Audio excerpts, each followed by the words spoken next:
Halo semuanya, Assalamualaikum warahmatullahi wabarakatuh. Di sini saya akan memperkenalkan nama kelompok saya. Saya sendiri Reja Prasetya. Saya Nela Proviana. Saya Widya Gustina. Selamat datang. Jadi hari ini kita akan bahas tentang sesuatu yang kelihatannya serius banget nih, tapi tenang kok, kita bakal jelasinnya pelan-pelan. Kita punya studi kasus, yaitu UMKM Family Fried Chicken, usaha ayam goreng tepung yang udah beroperasi penuh selama 30 hari di bulan Januari 2026. Nah, kita udah punya laporan keuangannya nih yang lengkap, dan yang mau kita bedah adalah satu angka yang krusial banget, yaitu saldo kas akhir yang muncul dari laporan arus kas. Di sini ada teman saya yaitu Widya yang udah paham banget nih tentang akuntansi, dan ada Naila yang sebetulnya masih belajar sih. Tapi aku ngerti kok sedikit. Oke, ayo kita mulai. Oke Widya, aku mau tanya dulu nih. Kita kan udah ada laporan laba rugi yang katanya Family Fried Chicken, dan untungnya itu 2.716.000. Nah, ngapain lagi kita bikin laporan arus kas lagi? Bukannya udah cukup? Nah, ini pertanyaan yang banyak orang salah paham. Jadi gini, laporan laba rugi itu ngitung keuntungan di atas kertas, termasuk beban yang sebenarnya, nggak keluar uang tunai kayak penyusutan peralatan misalnya. Sedangkan laporan arus kas itu ngejawab pertanyaan yang jauh lebih real, yaitu uang tunainya sekarang ada di mana. Dengan kata lain, kamu bisa aja kelihatan untung, tapi kalau uang kasnya kosong, kamu tetap bisa bangkrut.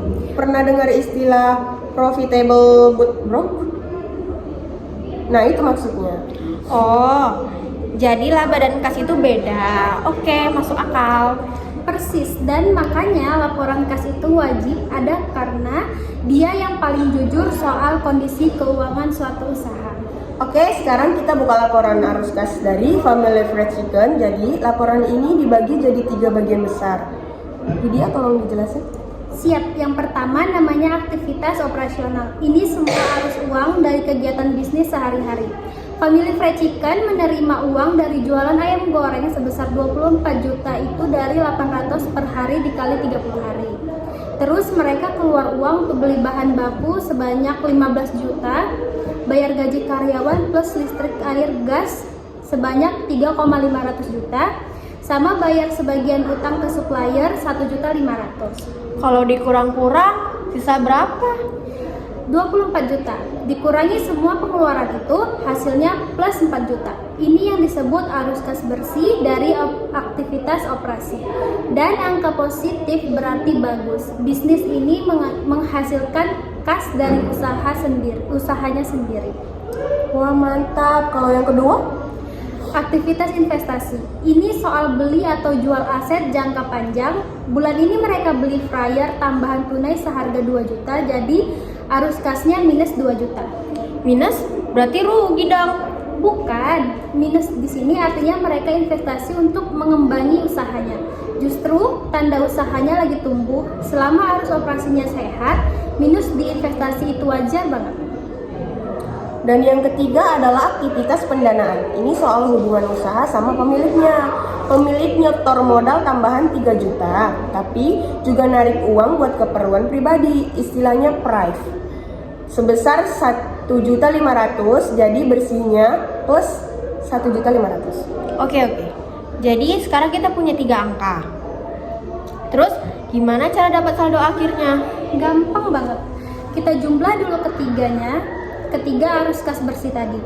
Operasinya 4 juta, ditambah investasinya 2 juta, ditambah pendanaannya 1.500.000, totalnya jadi 3.500.000. Itu artinya sepanjang Januari 2026, kas Family Fried Chicken secara keseluruhan bertambah sebanyak 3.500.000. Nah, terus langkah yang terakhir dia? Kita tinggal tambah saldo kas awal per 1 Januari yaitu 8 juta dengan kenaikan tadi. Jadi 8 juta plus 3.500.000 sama dengan 11.500.000. Itulah saldo kas akhir per 31 Januari 2026, yaitu 11.500.000. Wih, jadinya malah nambah. Keren juga nih Family Fried Chicken. Bukan cuman keren, ini berarti usahanya sehat secara finansial. Tapi gimana kita tahu angka 11.500.000 itu emang benar? Bisa aja kita salah hitung.